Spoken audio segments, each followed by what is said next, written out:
자, 오늘은 신년 첫 번째 주일입니다. 신년 주일로 오늘 예배하는데요. 2024년 맞이한 첫 번째 주일인데 2024년에 해 이름이 있더라고요. 올해가 청룡의 해라고 해요. 그래서 갑진년이라고 하는데 이 올해의 이름의 그 소리처럼 올 한 해가요 참으로 값진 한 해가 되기를 축복합니다. 무엇보다도 여러분의 삶에 주님의 은혜의 해가 되고 희년의 해가 선포되기를 축원드립니다. 이 귀하고 복된 2024년을 맞이한 첫 번째 주일에 우리 하나님이 올 한 해에 주신 비전의 말씀이 있어요. 그게 바로 오늘 본문 말씀입니다. 전주연세교회 2024년을 맞이한 공동체에 주시는 하나님의 비전의 말씀이 오늘 본문 시편 107편 19절로 22절까지의 말씀입니다. 그리고 주제는 하나님의 역사를 선포하는 교회입니다. 바라기는요, 우리 주님이 주신 이 귀한 말씀과 비전을 가슴에 품고 우리 주님이 주신 꿈과 목표를 이루어가는 2024년 이 한 해가 꼭 되시기를 주님의 이름으로 축원합니다. 말씀 바로 들어가 보도록 할게요. 자, 우리 19절 말고요 20절부터 좀 읽읍시다. 20절, 자, 시작. 그가 그의 말씀을 보내어 그들을 고치시고 위험한 지경에서 건지시는도다. 아멘, 아멘. 첫 번째 대지 따라합니다. 오직 말씀으로 주님이 행하신 치유와 회복을 선포하는 교회. 오직 말씀으로 주님이 행하신 치유와 회복을 선포하는 교회. 첫 번째 대지는 오직 말씀으로 주님이 행하신 치유와 회복을 선포하는 교회입니다.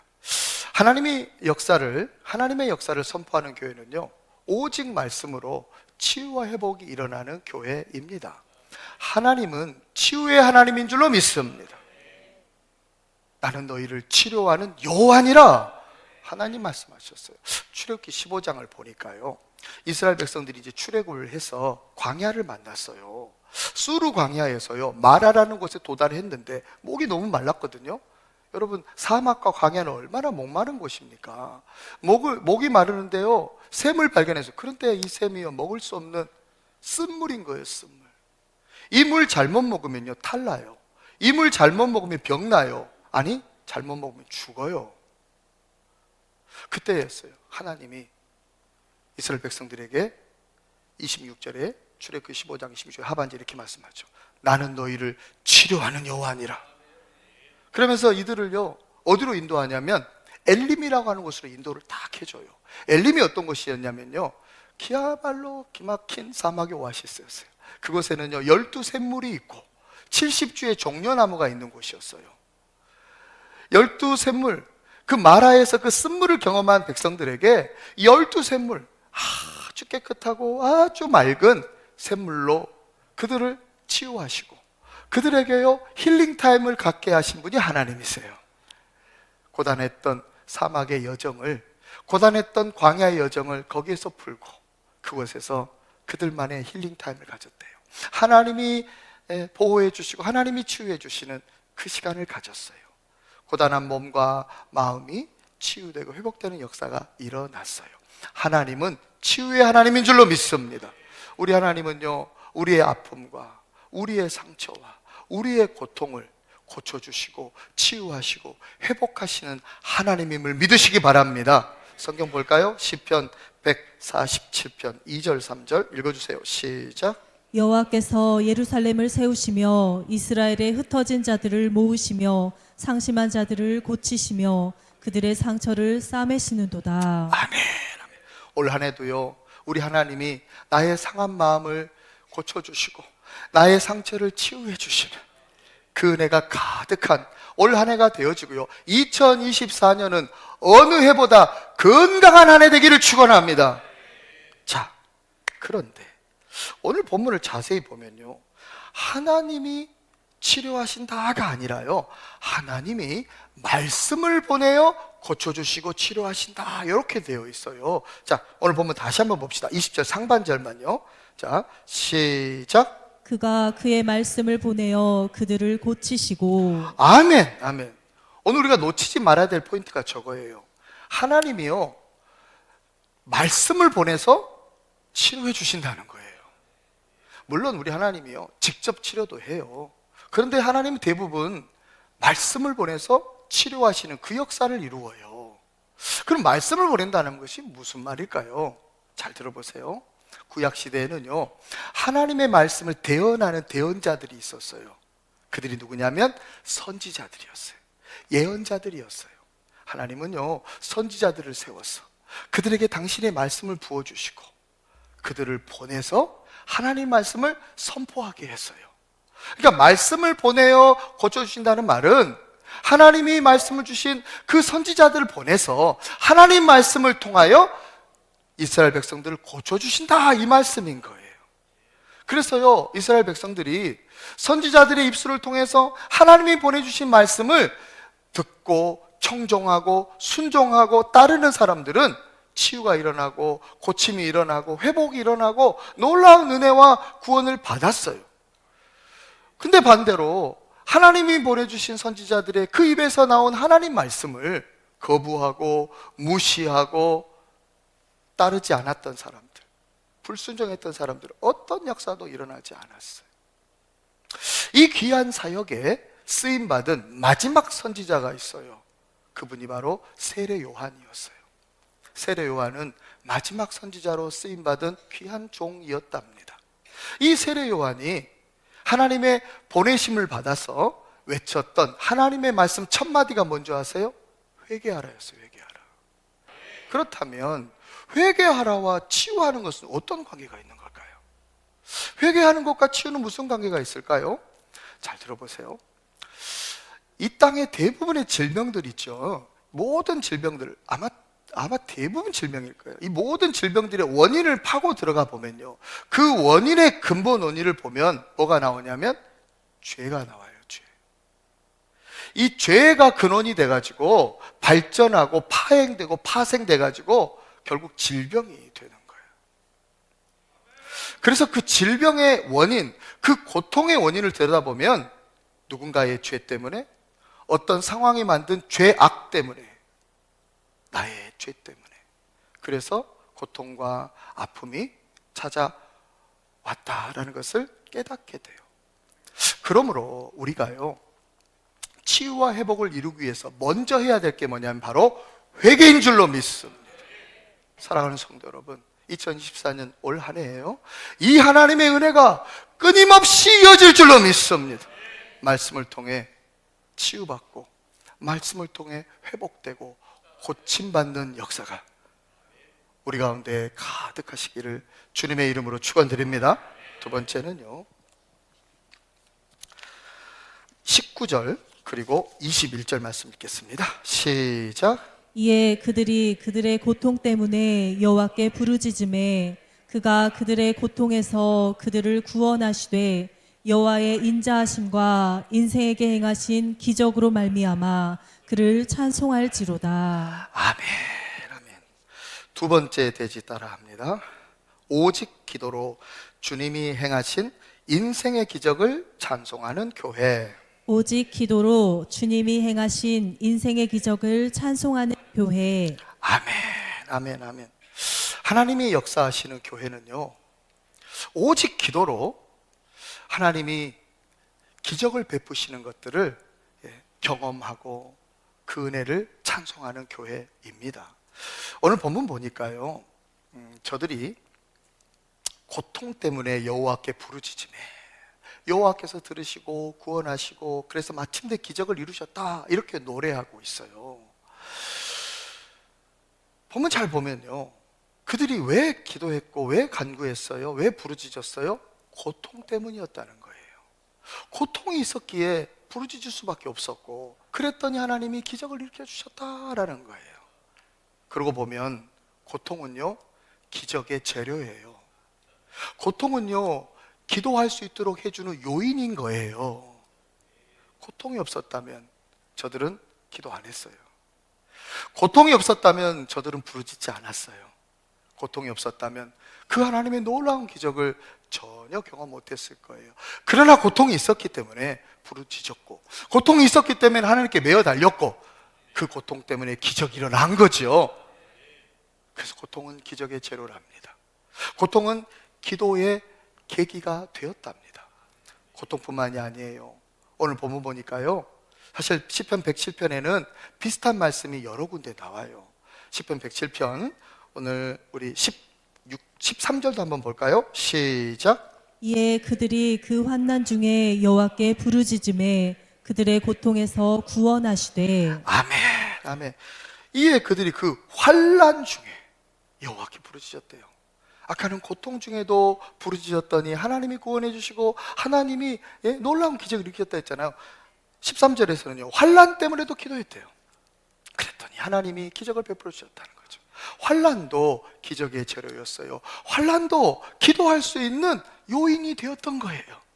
또 있어요. 6절도 한번 봅시다. 6절 시작. 이에 그들이 근심 중에 여호와께 부르짖음에 그들의 고통에서 건지시고. 아멘.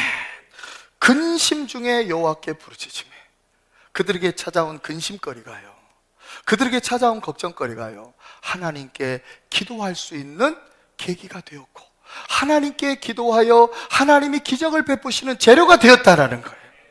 사랑하는 성도 여러분, 고통과 환난과 근심은 우리가 피하고 싶은 삶의 문제들이에요. 삶의 문제거리들이에요. 우리를 괴롭히는 요인들이에요. 2024년이 시작됐습니다. 2024년에 이 문제거리들이 우리 앞에 펼쳐질 수 있어요. 고통거리가 오기도 하고, 혼란거리가 오기도 하고, 근심거리가 오기도 해요. 우리 그때 기억해야 돼요. 반드시 기억해야 돼요. 우리 앞에 놓여있는 문제거리들은 기적을 만들어내는 재료가 될 것이고, 하나님께 기도할 수 있는 요인이 된다는 사실이에요. 여러분, 문제가 없으면요, 기적도 없는 거예요. 문제가 없으면 기적이 없는 거예요. 모든 기적은 문제가 있었기 때문에 생겨나는 거예요. 잘 생각해 보세요. 그래서 영어에 no problem, no miracle이라는 말이 있어요. 문제가 없으면 기적도 없다는 거예요. 문제가요, 기적의 재료가 되지 않습니까? 문제가 기적되게 하는 것이 뭐냐면 바로 기도인 거예요. 기도. 우리에게 펼쳐진 문제들이 있어요. 이 문제가 기적되게 하는 것이 우리의 기도라는 사실을 굳세게 믿으시고, 2024년 우리에게 찾아온 어떤 문제들도 기도로 기적되는 역사가 되는 주인공 되기를 축원합니다. 여러분 중에 이런 분들 있을 겁니다.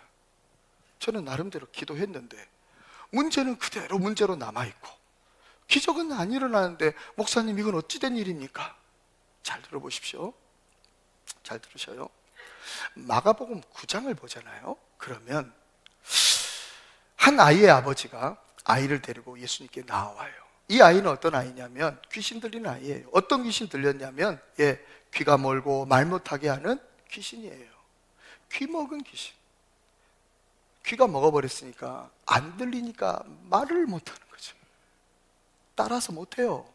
들어야 말을 할 거야. 하겠죠.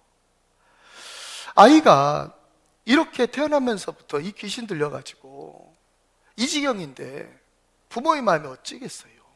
그래서 이 아버지는 먼저요, 예수님의 제자들에게 이 귀신 좀 쫓아주라고, 이 병 좀 고쳐주라고, 말 못하는 병, 이 벙어리 병, 못 듣는 병, 이 귀머거리 병 좀 고쳐달라고 그렇게 했는데 제자들이 못 고쳤다는 거예요. 제자들이 못 고쳐서 스승님에게 찾아왔으니 우리 아들 좀 고쳐주세요. 예수님이요, 그 말을 듣고 제자들한테 속상했어요. 제자들을 책망하시죠. 이 믿음이 없는 세대요, 내가 언제까지 너희와 함께 하겠느냐, 믿음이 없는 세대요 하면서 제자들을 책망해요. 그러자 이 아이 아빠가 예수님에게, 예수님 할 수 있거든 우리 아이 좀 고쳐주십시오, 그렇게 말을 해요. 그러자 예수님이 이번에는 이 아이 아빠한테 말하죠. 할 수 있거든이 무슨 말이냐, 믿는 자에게는 능치 못할 일이 없음이라고요. 그래서 아이에게 있던 귀신을 쫓아내시오. 이 더러운 귀신아, 이 아이에게서 떠나갈지어다, 다시는 들어오지 마라 했어요. 그러자 아이가 발작하고 쓰러져 버립니다. 사람들이 깜짝 놀라서 몰려와요. 무슨 일이야? 애기가 죽었네 생각했겠죠. 멀쩡한 아이가 막 발작하고 쓰러졌으니까 다 죽은 줄 알았어요. 사람들은 그렇게 생각했어요. 그때 예수님이요, 죽어간 보이는 아이를요 손을 잡아 일으켜줘요. 그랬더니 이 아이가 벌떡 일어난 줄로 믿습니다. 사랑하는 성도 여러분, 예수님이 붙잡아 주시면 죽어가는 영혼들이 살아나는 거예요. 예수님이 붙잡아 주시면 죽어가는 내 자녀 살아나는 거예요. 예수님이 붙잡아 주시면 죽어가는 내 가정, 죽어가는 내 교회 살아나는 역사가 있는 줄로 믿습니다. 그날 밤이었어요. 제자들이요 예수님에게 조용히 물어요. 예수님, 근데 왜 우리들은 귀신을 못 쫓아냈을까요? 왜 이 소년의 병을 고치지 못했을까요? 예수님이 나지막한 음성으로 말씀해 줍니다. 기도 외에는 이런 유가 나갈 수 없느니라고요. 예수님이 가르쳐 주신 건 두 가지였어요. 큰 목소리로 가르쳐 주신 것 믿음이었죠. 믿음이 없는 세대야. 믿음. 그리고 작은 목소리로 가르쳐 주셨어요. 기도 외에는 이런 유가 나갈 수 없다. 믿음과 기도를 가르쳐 주신 거예요. 이 두 가지는 하나로 함축될 수 있어요. 믿음의 기도예요. 믿음의 기도. 그래서 야고보서를 보면요, 믿음의 기도는, 의인의 간구는 역사하는 힘이 큼이라고 말씀해요. 사랑하는 성도 여러분, 2024년 올 한 해가요, 하나님이 행해 주시는 기적으로 충만한 한 해가 되기를 축원합니다. 그러기 위해서 기도해야 돼요. 기도. 근데 그냥 기도가 아니에요. 어떤 기도요? 믿음의 기도라니까요. 믿음의 기도. 믿는 자에게는 능치 못함이 없다고, 우리 주님이 반드시 일으켜 세워주실 것이라고, 그 믿음 가지고 그 믿음 부여잡고 기도할 때에 우리의 문제는 기적이 되어질 것이고, 우리의 모든 요인들은요 하나님께 영광 돌리는 재료가 되어질 줄로 믿습니다. 어둠은 떠나고 귀신은 떠나고 주님의 영광만 가득한, 문제가 기적되는 역사가 가득한 2024년 귀한 한 해가 되기를 축원합니다. 세 번째는 22절 시작. 감사제를 드리며 노래하여 그가 행하신 일을 선포할지로다. 세 번째 대지 따라합니다. 오직 사명으로 주님이 행하신 구원에 감사로 예배하는 교회. 오직 사명으로 주님이 행하신 구원에 감사로 예배하는 교회. 아멘. 오늘 시인은요 이스라엘 백성들에게 하나님이 행하신 일로 말미암아 감사 예배를 드리라고 명령을 해요.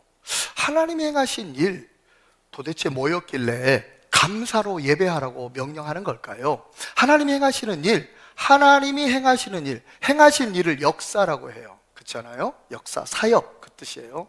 하나님이 역사하신 것으로 인하여 감사 예배를 드리래요. 자, 그렇다면 하나님이 행하신 일은 뭐였을까요? 오늘 본문에서는 세 가지였어요. 첫째가 뭐였냐면 하나님의 구원이었어요. 둘째가 뭐였냐면요 하나님의 치료해 주심이었어요. 셋째가 뭐였냐면 하나님이 기적을 행해 주신 일이었어요. 이 일로 인하여 하나님께 감사의 예배를 드리라고 오늘 시인은 명령하고 있는 거죠.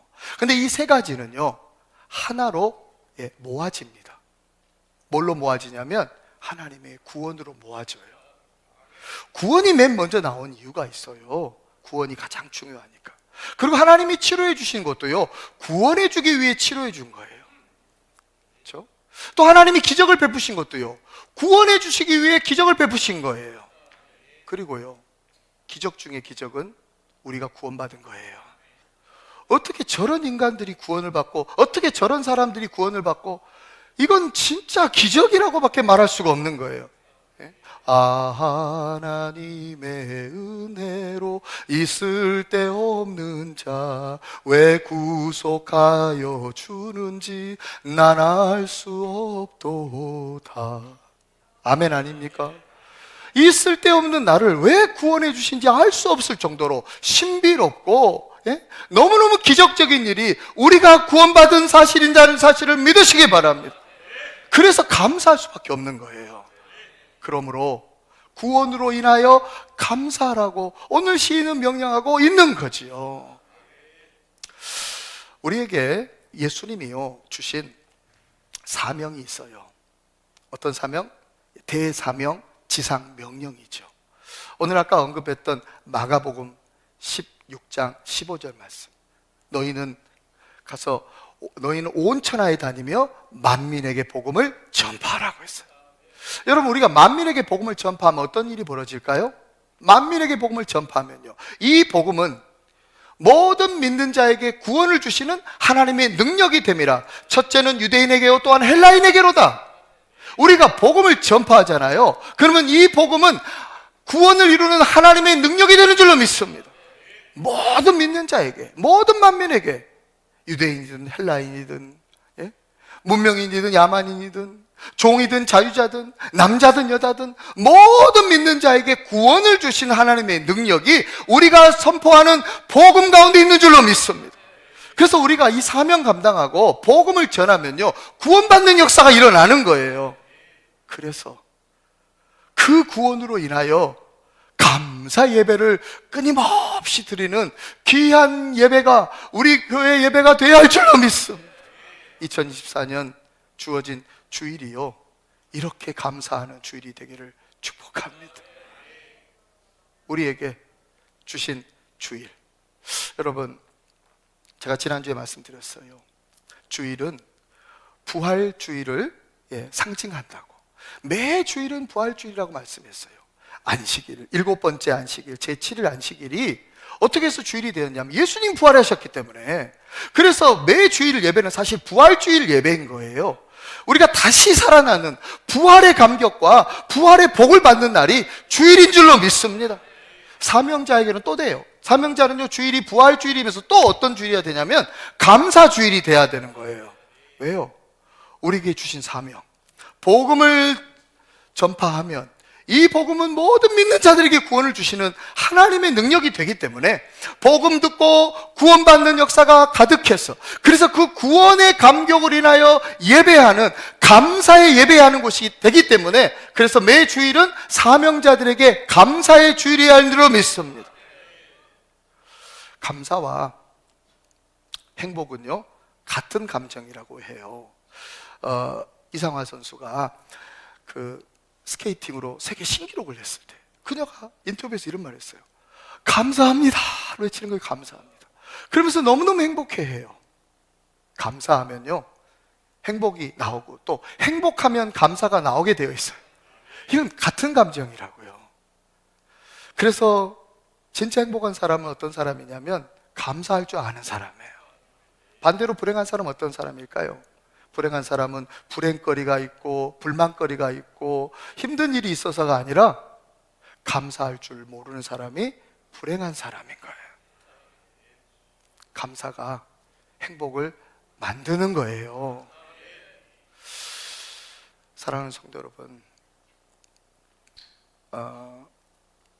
2024년이 우리에게 시작되었습니다.